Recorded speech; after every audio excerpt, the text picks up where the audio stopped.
Welcome back from lunch. I hope everybody had a good lunch. Food was great, and the new building, I think that's a new building. It's beautiful over there. Really is nice. So good job, everybody. We are lucky to have Napa Valley Vintners here.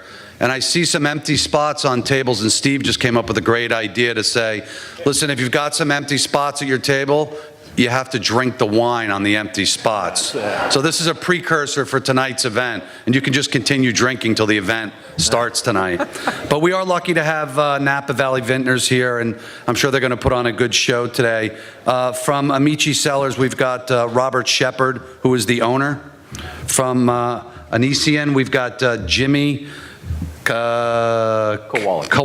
Thanks, Jimmy. No who's the national sales manager. From Frank Valley Vineyards, we've got Megan Dzingui. Is that good? Did I butcher it? I butchered it a little bit. I'm sorry. Yeah. She told me how to say it. Not good. From Round Pond Estate, we've got Scott Reed. That's an easy name. Who's the national sales manager? From Stewart Cellars, we've got Chad Robinson, who is the Southeast Regional Sales Manager. Ladies and gentlemen, welcome Napa Valley Vintners. Enjoy. Thank you very much and good afternoon. My name is Jimmy and I am with Ancien. We are a small family producer located in the Napa Valley. And you're going to hear that theme a lot in today's presentation. The Napa Valley is a kind of a small place. For those of you who have been honored and privileged to travel out to visit us, we thank you for that, first of all. We always love having guests. We love entertaining. We are a hospitality first kind of place. We're also farmers first and foremost in everything we do, because if there wasn't a good vineyard, we wouldn't be able to produce the wines that we do. So we are very, very passionate to protect the lands, to protect the soils, and to produce the best product possible for you guys to enjoy. Real quickly, what we're going to do is today, the Napa program that we're going to talk to you about is called Napa Rocks. And we're very proud of that title. It is a place that we think rocks because it's our little home, it's our little piece of heaven. We're privileged to live there and to work there. It's a small place. It's not very large at all. It's only 35 miles long by 5 miles wide, the largest place. It's a sleepy town in the winter, and we're getting bustling and busy right now as we're getting ready for harvest. The winery that I'm privileged to work with, Ancien, is now 27 years old. It's owned by Ken and Teresa Bernards, and we're kind of unusual is that all we do is Burgundian varietals. We don't do Cabernet, we don't do anything Bordeaux-ish, which is kind of unique in a place that's really known for Cabernet. But it's a lot of fun to show you these wines and to talk to you about them. Like I say, we've been doing it for 27 years. We make 9 different Pinots every year.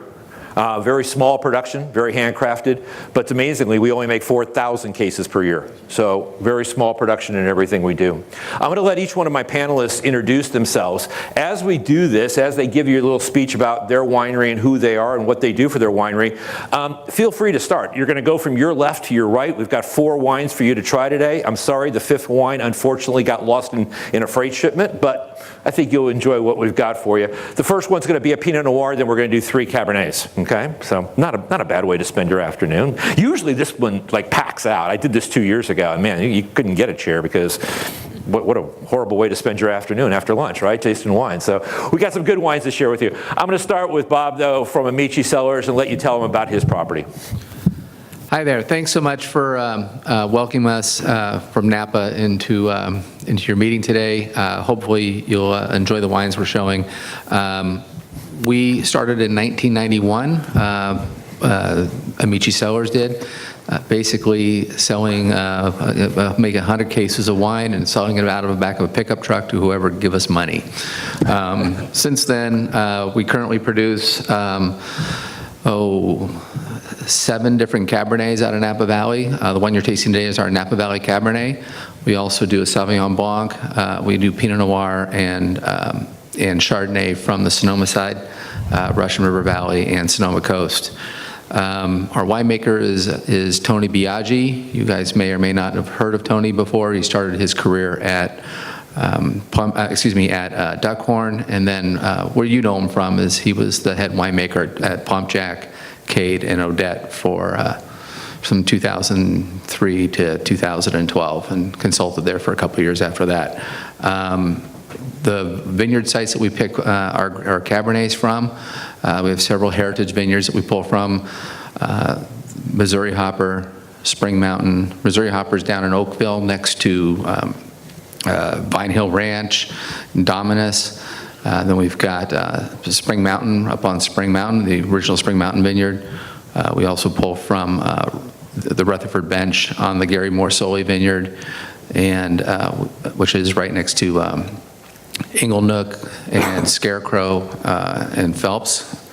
And then lastly, Oakville Ranch up at the top of Oakville above Dalla Valle. And you know, we really, last but not least, Toquilon Vineyard, the granddaddy of the vineyards down in Napa Valley. The Napa Valley Cab you have here is about 35% mountain fruit and the rest of it valley floor. Each one of those vineyards I just named, there's a little bit of that in each one of this, because we do only make a few hundred cases of those single vineyard varietals, and the rest of it trickles down to our reserve cab and our Napa Valley Cab. So anyway, hope you enjoy. Thanks so much for having us. All right, next up, we're going to have Megan. She's from Frank Family Vineyards. Hello, thank you. So Frank Family Vineyards was started in 1992, purchased by our owner, Rich Frank, who was the former president of Disney Studios. And we are celebrating our 25th anniversary this year. Very similar to Amici, we started out making about 200 cases our first vintage, and now we're a fairly large size winery in Napa Valley, but still family owned. We own 400 acres of vineyards, which encompasses 4 vineyards going south from Carneros. We have 2 in Rutherford and 1 up in the Capel Valley near Lake Berryessa. So for those 4 vineyard sites, we have about 350 acres under vine, and we are devoted to traditional Napa Valley varietals. So Chardonnay, Pinot, Cabernet, Zinfandel are really our main focuses. That's what we call our core 4 under this label that we have here. And then we also do some reserve line wines as well, and some winery only. So a nice little spectrum of north to south Napa Valley vineyards. And today you're tasting our 2014 Napa Valley Cabernet. This comes from 2 of our 4 vineyards. So it's from our S&J vineyard, which stands for Stella and Jeremy. Rich Frank named all of his vineyards after his grandchildren. So Stella and Jeremy got the vineyard up in Capel Valley. It's a 206-acre vineyard, primarily planted to Cabernet, a little bit higher elevation. And then we also source fruit from our Benjamin vineyard, which is an 87-acre vineyard in the heart of Rutherford. So as you taste this wine, typical Rutherford characteristics come out: cocoa, a little bit of clove, nice little dusty characteristic. But we just feel that this is quintessential Napa Valley Cabernet. It's very well balanced. It's very well integrated with the oak, the fruit, and the tannin, and it's definitely a crowd pleaser, so I hope you enjoy it. Thank you, Megan. Next up, we have Scott. He's from Round Pond Estates. Thank you. Hey, everybody. Thanks for being here today. Thanks for having us here today. It's a lot different than the weather in St. Louis, is where I reside. Currently, I'm the national sales manager for Round Pond Estate. Kind of muggy up there, but the beach is more muddy with the Mississippi River versus the nice blue thing here. So Round Pond Estate, we go back to 1983, mostly as growers and sellers of premium Cabernet grapes to other properties. Today, we still sell 2/3 of our fruit to other prestigious Cabernet houses in Napa Valley. About 1/3 winemaking to about 2/3 grape sales. The McDonald family founded us back in 1983. Bob McDonald's a patriarch. He spent his formative years out in the upstate New York area. Just very close to West Point Military Academy, where his father was a general in the U.S. Army and an instructor there. And he spent his childhood, his formative years, and his good time days at a place called the Round Pond, which is right outside of the military academy. So Bob, being a very nostalgic man, when he Fast forward, moved out west and founded Round Pond Estate. He named his estate after his idyllic childhood memories of his time at West Point Military Academy in upstate New York. So fast forward to today, Generation 2 has taken over the ship for Mom and Dad, Miles, and his sister Ryan. So it's a true brother-sister team at Round Pond. We're not just a winery, but we're also an olive mill. There's only 2 true olive mills in all of Napa Valley, and we are one of the 2 olive mills. With 2,200 olive trees on the estate, we've got orchards of blood oranges, Meyer lemons, we grow pomegranates, 10 acres of organic gardens of seasonal rotating herbs and veggies. So it really is this amazing farm. It's become this kind of under-the-radar still winery and olive mill. That's the short story on Round Pond Estate. 360 acres under vine, and again, most of those vines are, grapes are being sold to other properties. Specialized in Sauvignon Blanc and Cabernet Sauvignon, of course. We do 3 different levels of Cabernet Sauvignon. You're going to have our Rutherford Estate, our flagship cab here today, as one of the Cabernet options. This is from the Con Creek side of our property, very rocky, drier area of the property, so smaller production zone, smaller buried fruit, and you really get more of that classic Rutherford, again, terroir that comes across in this Rutherford Estate offering from us. Darker fruit characteristics, some of the characteristic Rutherford dust comes across as well. This wine is the 2015 vintage. It is 98% cab. It's got a splash of Petit Verdot in there, 2%, and spends 16 months in mostly new tight grain French oak on this one. So really an amazing wine and a true new world meets an old world style. So we're always trying to achieve balance in our wines. We're not going to be over extracted or too over the top on one side or another. It's really all about balance and that nice old world flair with all of our wines we do at Round Pond Estate. So that's all I have for Round Pond. Thanks. We're going to finish up with Chad. He's with Stewart Cellars.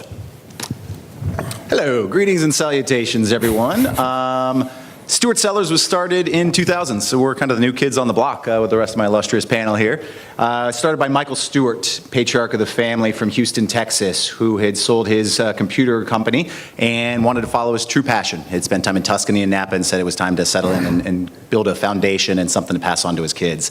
So story goes, he takes Paul Hobbs out to lunch at Tre Vigne and tries to get him to make his wine for him, and Paul says, no way, I don't do that. 3 bottles of wine later, Paul agreed to go ahead and make the wines for Stewart Cellars, has been on board with us ever since. So that social lubricant of wine over lunch definitely helped to apply the wheels and get things moving for us. Predominantly a Napa Valley focus wine. We make 2 estate wines from both our Hollis, it's the Max's Vineyard under our Hollis label from our Yountville fruit, and then we also farm some Pope Valley fruit out in Juliana's Vineyard rather. But we also go out to Sonoma for our Pinot Noir and Chardonnay project. So Sonoma Mountain appellation for our Chardonnay, Sonoma Coast for Pinot. So a couple examples where we want to go to those cooler climates to source some of those Burgundian style wines. But for our Napa Valley wines, all Bordeaux's, mostly valley fruit with a little bit of upside hillside fruit just to give a little structure and backbone. But we do make your standard allotment of Sauvignon Blanc, Merlot, Cabernet, a nice Cabernet blend, as well as our Las Piedras. We do work with some of the same Beckstoffer fruit. I've been working with Las Piedras for a decade now. And in the 2016 vintage, we'll be a unique producer in that we'll be making wines from all 6 of Andy Beckstoffer's heritage cab sites. So you mentioned a bunch of them earlier, but also including Georgia 3rd, Bourne, Dr. Crane, as well as Missouri Hopper, Las Piedras, and Tocolon. So really exciting things on the horizon for us at Stewart Cellars. I think we got so caught up in all that excitement, we missed something in our shipping because the wine did not make it to you. So unfortunately, I'm going to have to express it to you exclusively through interpretive dance. So I hope you guys are ready for that because I've been practicing.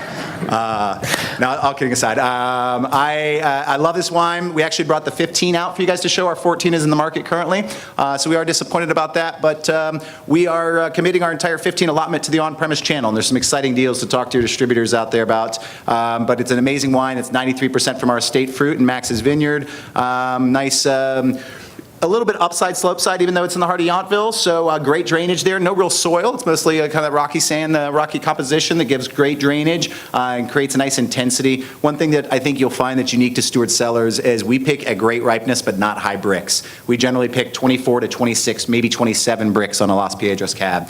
We want that sort of more Bordelaise, more balanced, more complex character of wine to come through, and not just a huge, big, mega fruit bomb. So something that I think is definitely a nice odd to the balance and the Bordelaise style to these wines. So hopefully I'll run into one of y'all at the club and taste you on the wonderful Stewart cab. So sorry we missed out on that, guys. Thank you, Chad.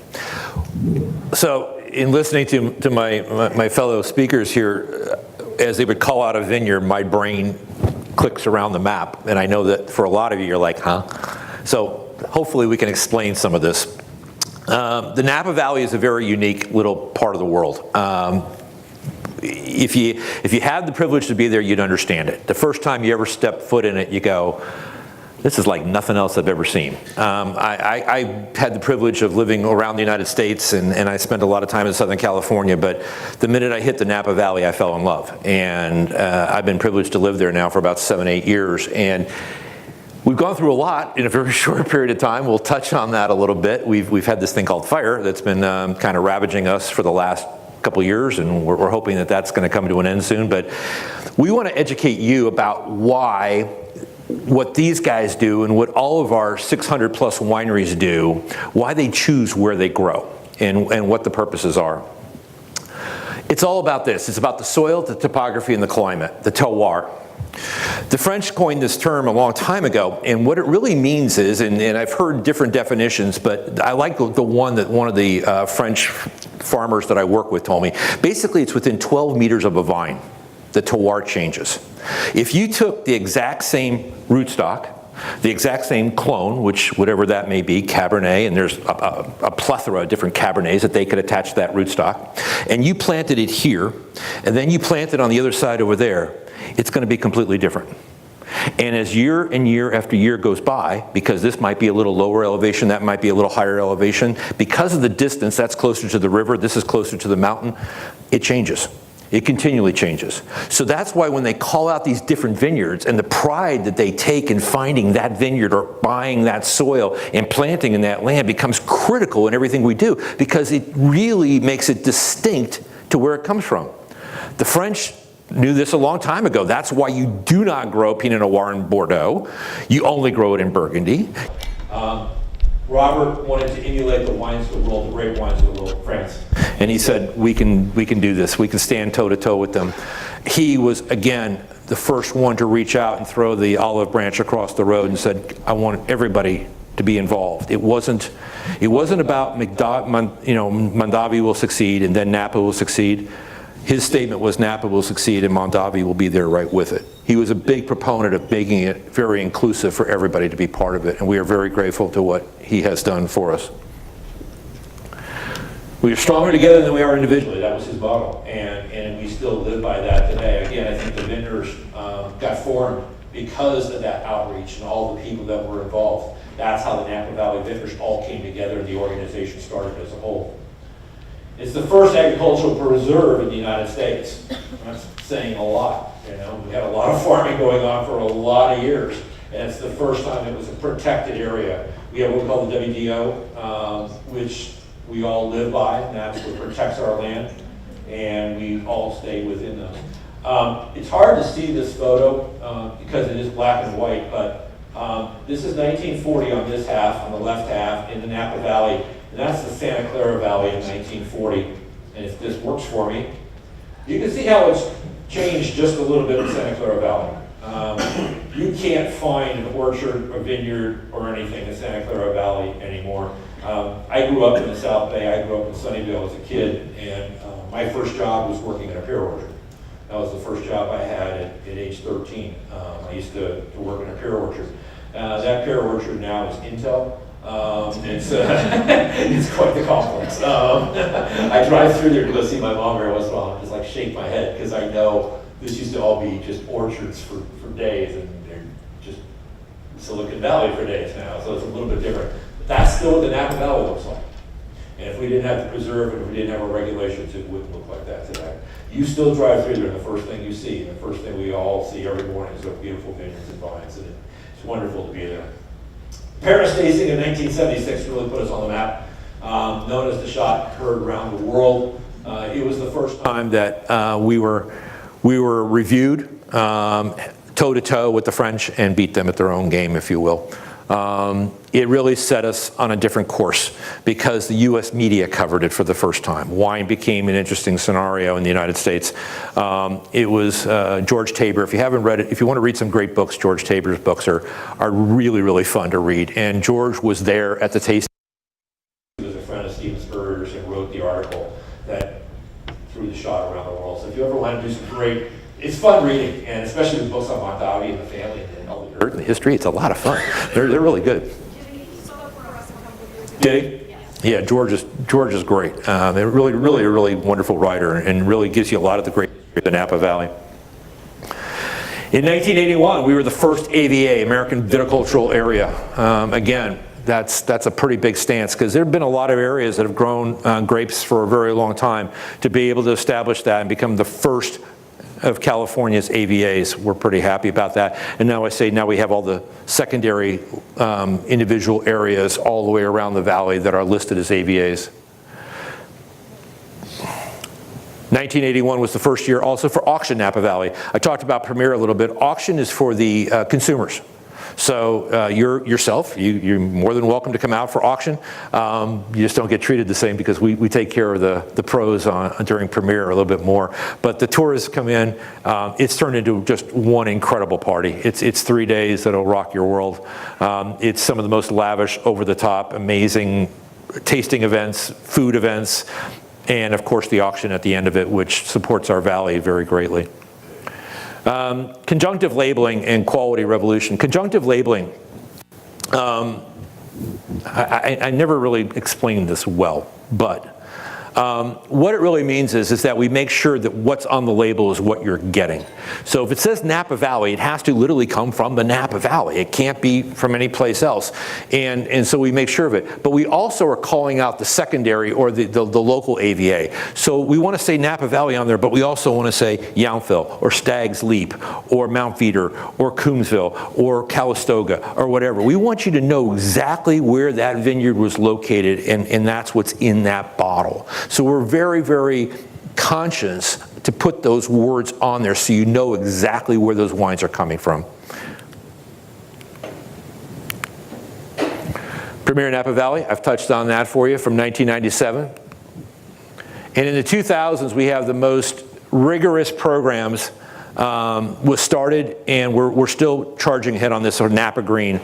We want every winery to be certified green. Means recycling water, proper care of what we do so that we're not being wasteful, that we're not infecting anything, that we're careful with how we manage our vineyards and our wineries and how we operate. This is a program that we're trying to get all of our vintners to sign on for, and working to make sure that all of our standards are at a very high level. And this is a program that has taken a lot. It's been since 2000, we're in 2018, and we're still trudging along trying to get the majority of people to buy onto this. Global name protection, and this has been a big one, because, as I say, because we have such great winemaking facilities in the Napa Valley, a lot of people say, well, you know, I want to bring some Lodi grapes in and make them, and you can't do that. No. Can't bring it inside the county. Simple as that. Not allowed. And we protect it. So we want to make sure that our Napa Valley name is protected around, not only in our area, but around the world, that nobody else can use it, so that you know when you're getting a bottle of Napa Valley wine, it is from the Napa Valley.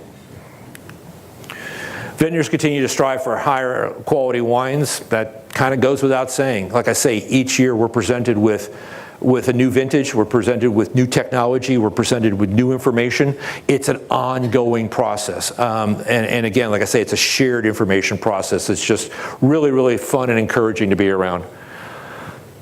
Auction Napa Valley, $180 million since 1981 has been given away. And that really does support the families of the valley. We have a lot of medical centers. We have a lot of child education programs. We have a lot of helping of the farm worker community. All that money raised goes back into our community, and we thank you for participating in that and promoting those wines. So that's our Vintners presentation. Our mission overall, to promote, protect, and enhance the Napa Valley appellation. We promote through these different educational programs, Premier Napa Valley, Auction Napa Valley, Taste Napa Valley, through the different outreach programs that all of us do at each one of our wineries. We're always out there on the road. I think I spend more time talking about Napa than I do about Ancien most of the time. I think that people want to know what's going on and how we're doing, and what's the valley like, and you know, and where have you dined lately and all that. So I think that we're all walking ambassadors, and we're all very pleased to be doing that and having a lot of fun doing that. We protect the valley through community investment, name protection, advocacy, sustainability in our farming practices. And we're fostering a collaboration within the industry. As Robert Marmadabi said, if Napa Valley, rising tide lifts all boats, and we still live by that today.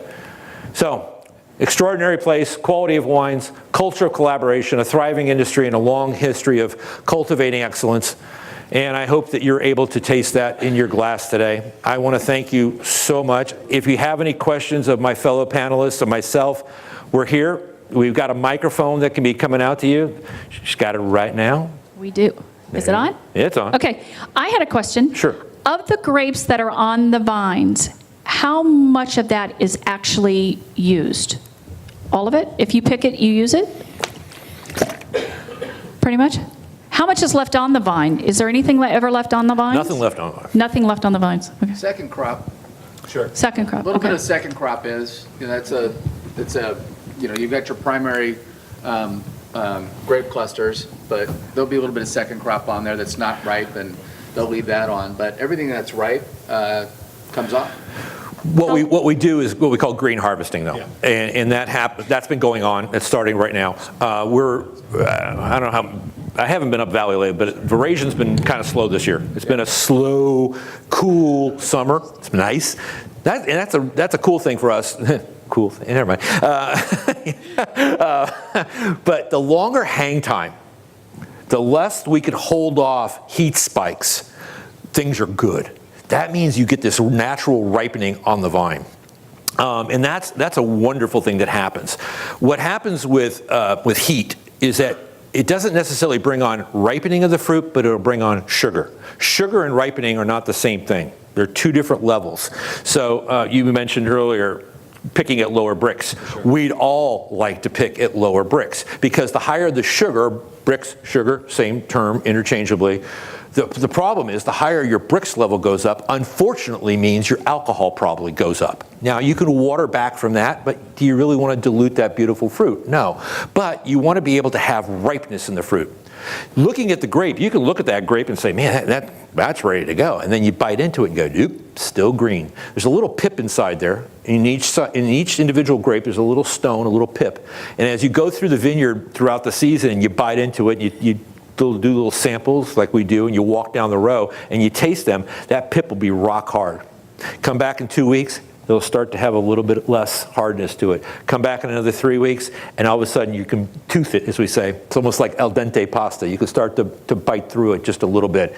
And you know that ripeness is coming on. That pip is softening up, the fruit is ripening. That phenolic or internal ripeness of the fruit is starting to show through. Always the balancing act of how do we hold off the heat and how can we do it. But along the way, what you're trying to do is, though, and what we do is we'll get rid of some of the more immature clusters. Not every cluster forms perfectly. The plant will produce a lot more clusters than it's healthy for the vine. We prune from anywhere from 3 shoots, 2 shoots, 1 shoot per 1 cluster per shoot, rather, I should say. So we thin it down. We're trying to get the plant to put as much energy into a few clusters as possible to make the best fruit as possible. Simple as that.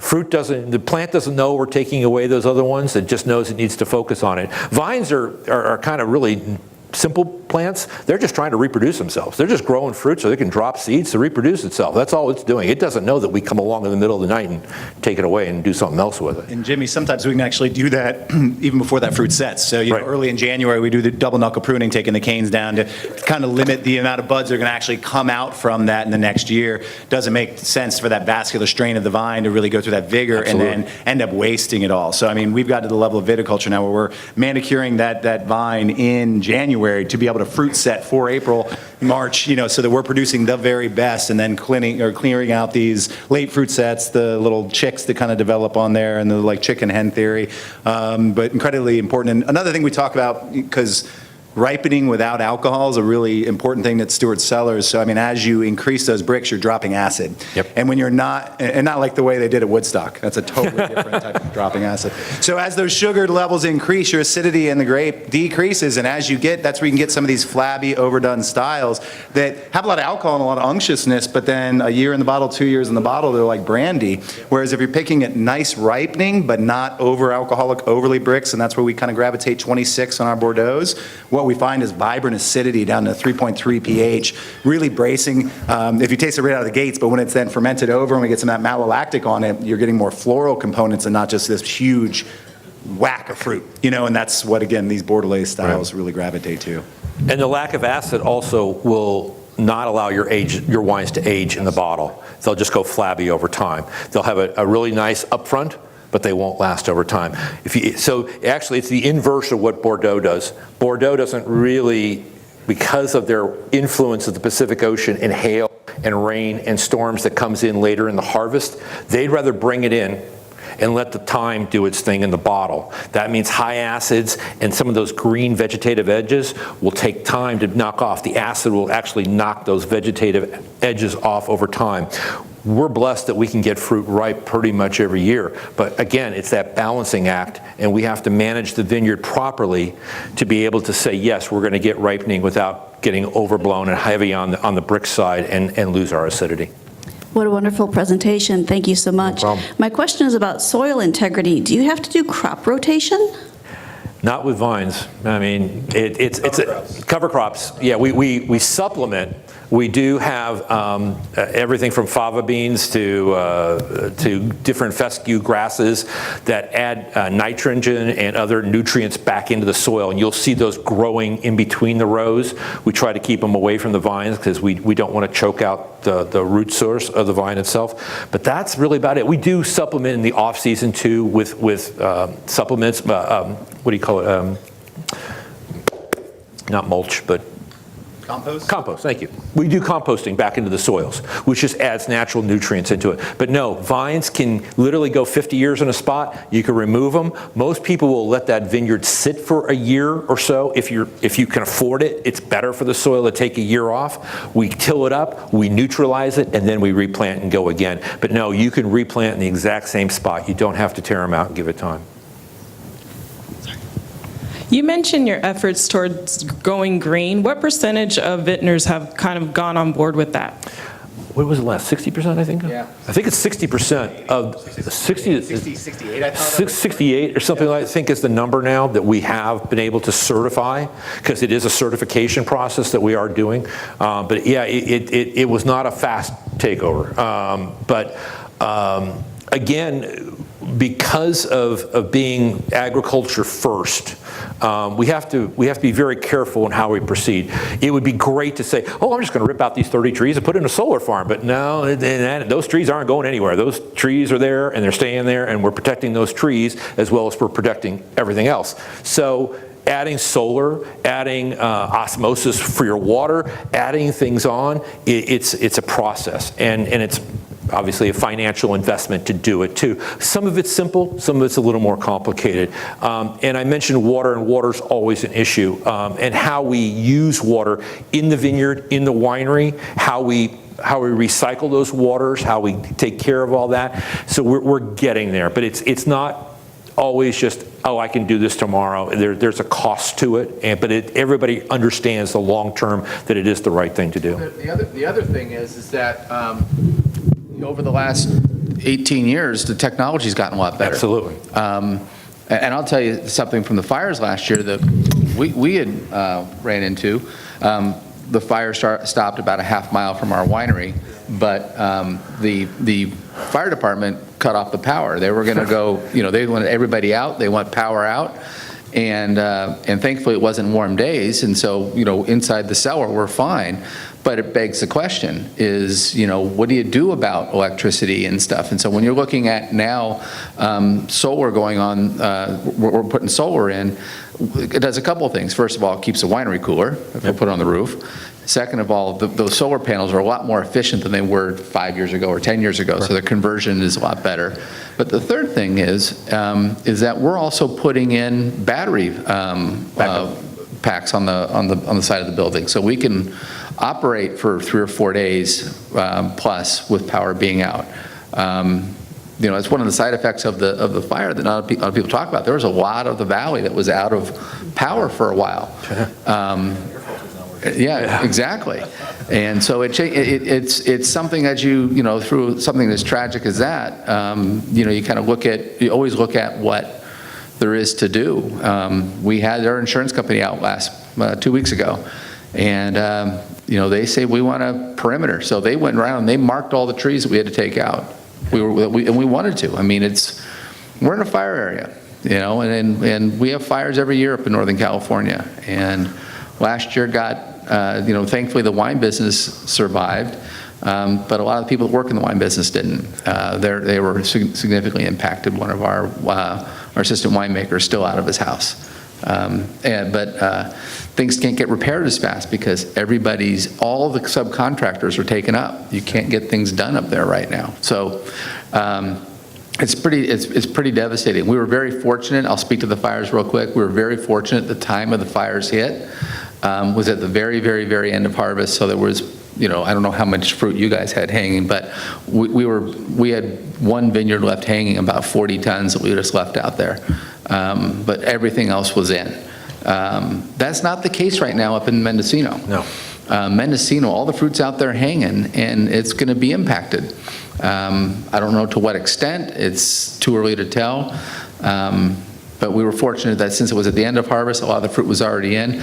But also the plants had stopped, are basically shutting down, and so they weren't pulling any of the smoke into the material. If it was on the grapes, it was on the grapes. It wasn't in through the plant material, and that's different than what's happening right now. So, one other note on that. Unfortunately, as we said, there was a lot of housing lost. There was a handful of wineries that were severely impacted, but only 1% of vineyards burned out of Sonoma and Napa. Less than 1% of actual vineyard burned. The timing was very fortuitous, if you will, because a lot of the vineyards were either just picked or were still unpicked, unfortunately, but the plants were still very green. And we clear out and we do setbacks, as you mentioned, to manicure around our vineyards. So even though at one time they said that the fire was moving 100 yards a minute, you can't even get in front of that. It was blowing. It was overwhelming to be there the first few nights and to see how fast this firestorm was rolling through. But the vineyards were our saving grace. They really were. They made a natural fire break. If the vineyards weren't there, nothing would have stopped it. Literally, it would have just kept rolling right on through because the brush was so dry. It had been such a warm summer. So our life savings literally was saved by our vineyards, and I can't thank those vineyard guys enough. We had I will talk to one person, Jim Ragucci. Was an absolute hero. Mr. Ragucci is a Napa Valley vintner, owns a beautiful property right off the Silverado Trail. He took his own bulldozer and started going around to all the neighbors in the middle of the night and burying their liquid propane tanks. How he thought of this in the middle of the night, in the middle of a firestorm, I can't tell you. But he literally drove his bulldozer up and down the Silverado Trail, taking out trees, helping people put out fires. It was a community event. I'm not kidding you. The community stepped up, but I want to call Jim out because he did it just above and beyond, that he went around with him and his son, and they grabbed their 2 Caterpillar trucks and they went out and they started burying, because the liquid propane tanks were exploding every 20 feet, every 30 feet. And they saved, I don't know how many families because of it. Really amazing job. You had a question? You alluded to 4% of all the wine in California comes from Napa. Who are the big producers? Sonoma, Mendocino? The Central Valley is still the biggest producer. So Lodi and Woodbridge area are still the biggest central producers. Most of that is what we would refer to as table wines, more than the independently branded wines. But that is a changing environment because of water. So. But no, the Napa Valley, because of its fixed size and limitations, we're only 4% of it. But so if you take that out of, like I say, out of the equation, that we produce 80% of the wine in the United States, in California, to only do 4% in Napa is very small. Sonoma's not much bigger. It's probably 10%. Bigger? I think is it 6% produced. Is that what it is, Victor? 6, yeah. So it's not much larger, but they're just a little more spread out than we are. We're just so finite. How many AVA are within Napa Valley? 16. 16. Yep. 16, with, under the Napa, which is an AVA to itself, then there's 16 individuals underneath there. Was there a follow-up to that? Okay. How long should you keep a bottle of Cabernet? About an hour. Yeah. Boy, that's a long time. You've never been with Sharon and I. Is there a general rule? I wish there was, but there really isn't. Again, what Chad commented on, acid is everything. You know, the production of the quality of that product. I think that one of the misnomers about Napa is that our wines don't age, and I will disagree with that. I've been privileged to taste some older vintages from the 80s that are just spectacular. I think that we did go through a period of time there where we were maybe just a little rambunctious in looking for big alcohol, big bricks, big, and overblown, and maybe there was a couple-year period of there. But I think we've done a complete reversal on that, and I think that almost everybody is structuring their wines for the long haul. I think you have to, when you look at the intensity of expenditure that's necessary to do what we do. Our lands are not cheap. Our wineries are not cheap. The vines are not cheap. There's a lot of investment here. So to make something disposable isn't really in our cards. We want to be in this. We want to create statement pieces that are going to be cherished for a long period of time. I always advise consumers that if they find a wine they like, at least buy 3 bottles. Enjoy one now, enjoy another one in 5 years, enjoy another one in 10 years. And it kind of, because it's always going to take you back to that sense of place. And that's why I said when you visit the winery and you do that, if you find a wine you like, treat yourself to 3. Because you're going to want to revisit that memory. I worked for a winery for a short period of time, and the gentleman who owned the winery told me one thing. He goes, they're not going to ever remember this winery, but they're going to remember Napa. That's a Mondavi statement. That was a Tony Pejou statement. That was several people that I have worked for. They might forget about the winery they were at, but they're never going to forget Napa. And that's the bottle. That's the story. That's the message that we're trying to create and put in each and every one of those. And that's what makes them so unique. And that's why it's fun to hear family stories, you know, and why they got drawn there. We're blessed now that there's a whole next generation, and the next gen's kind of cool. The kids are taking over. I used to be one of those. I'm no longer. It's kind of weird to see this next generation of winemakers, this next generation of winery owners that are coming up. Not every family had that. A lot of families, kids didn't want it. They wanted to get out of the small town. They wanted to go to the big city. And now we're seeing this start again where they want to be part of it. It's a cool business to be in. It's a cool industry. There's a lot of technology in it now. I mean, you can't walk into a winery without seeing computers and testing labs and ETS samples going out. And it's a whole different world than what it used to be. And that's attractive to them. It wasn't for a long time. Sitting on a tractor doing sulfuring at 3 o'clock in the morning, not real attractive, I got to tell you. But now it's becoming a really fashionable thing, and we're really cool to see this next generation that's going to carry on the legacy for these families. Quick question to build on what Beth said. Is there any way for a regular consumer like myself who doesn't know anything about wine to determine whether or not that wine can age well in a bottle or not? I was going to kind of touch on the aging subject. I mean, let's be honest, most wine purchased in the United States is aged in the liquor store in the back seat, ever on the way home from the liquor store, right? Those are the 2 aging opportunities, in the liquor store, in the back seat on the way home from the liquor store.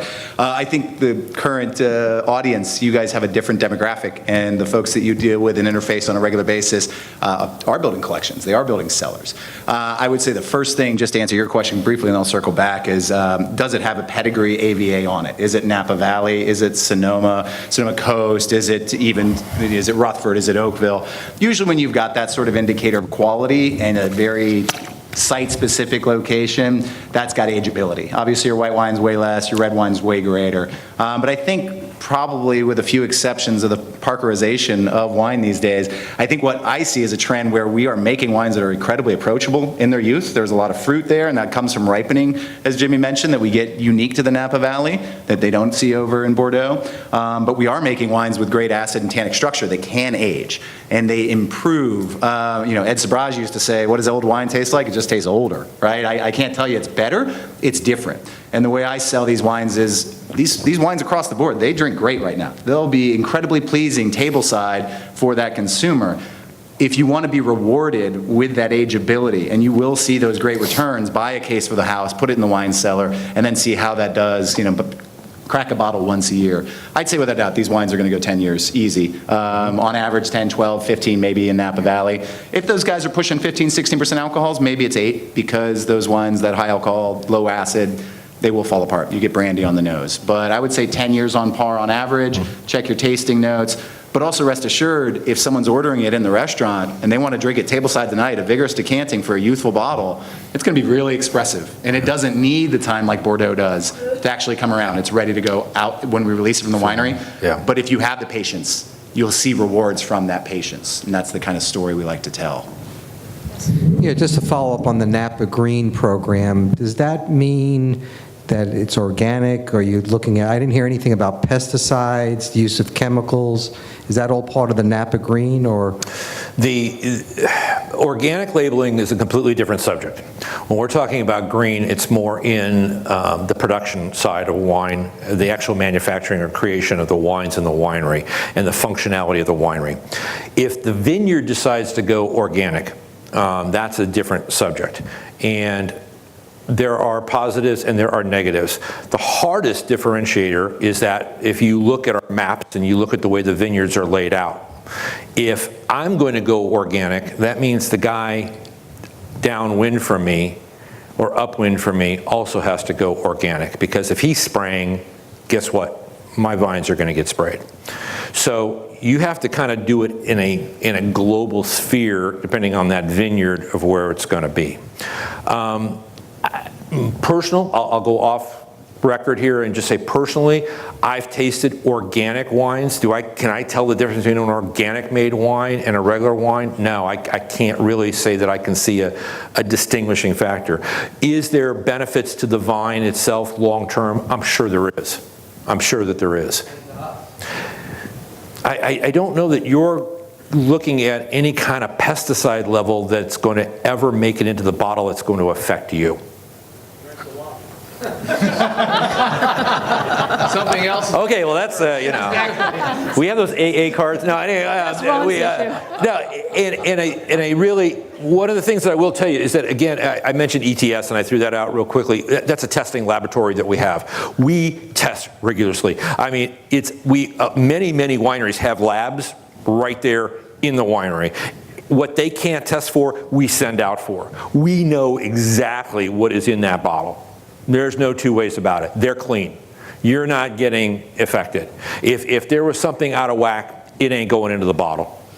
I'll stake my reputation on that one, as bad as that is. But I think what we're looking for is more the health of the vines.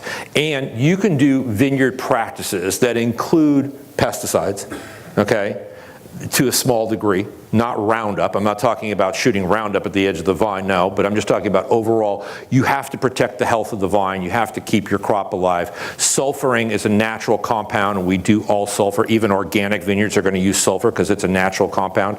So to get completely away from it is hard. It's not impossible. I just don't know the cost ratio benefit of doing it for most people. And like I say, you got to get your whole neighborhood on board to do it. It's the only way to do it. Any other questions? Yes, Chip. Can you expand on parkerization? I trust there's a negative. Oh, man, you're going rogue on that one. Line has to explain parkerization. So I mean, I think it's the trend that Jimmy alluded to earlier on, and when would you put the high water mark on that, Jimmy, when we started changing that? I was going to say 1970 was the start to go in that into direction. that alcohol trend. Into that We've alcohol seen the trend. last 5 years, right? In the last 5 years, Rajat Par, I think, that has a big influence, and just the general thing. But the Parkerization is just pushing bricks, pushing ripeness, hang time, where you're getting almost prunes coming off some of these vineyards, and some of these things just shatter, and they almost raisinate. So your sugar component is pushing 28, 29 bricks, maybe higher, because that's what some of these winemakers feel like are creating incredibly concentrated fruit components. But a lot of us have found as we've aged those wines out, it's the glycerol sweetness of alcohol that drove that fruit, not necessarily the actual fruit component. You didn't need that much hang time. When you tasted these wines 4 years, 5 years, 8 years out, it was just like I mentioned earlier, brandy. All the alcohol, the fusel alcohols especially, express themselves most, and the fruit dropped, the florals were gone.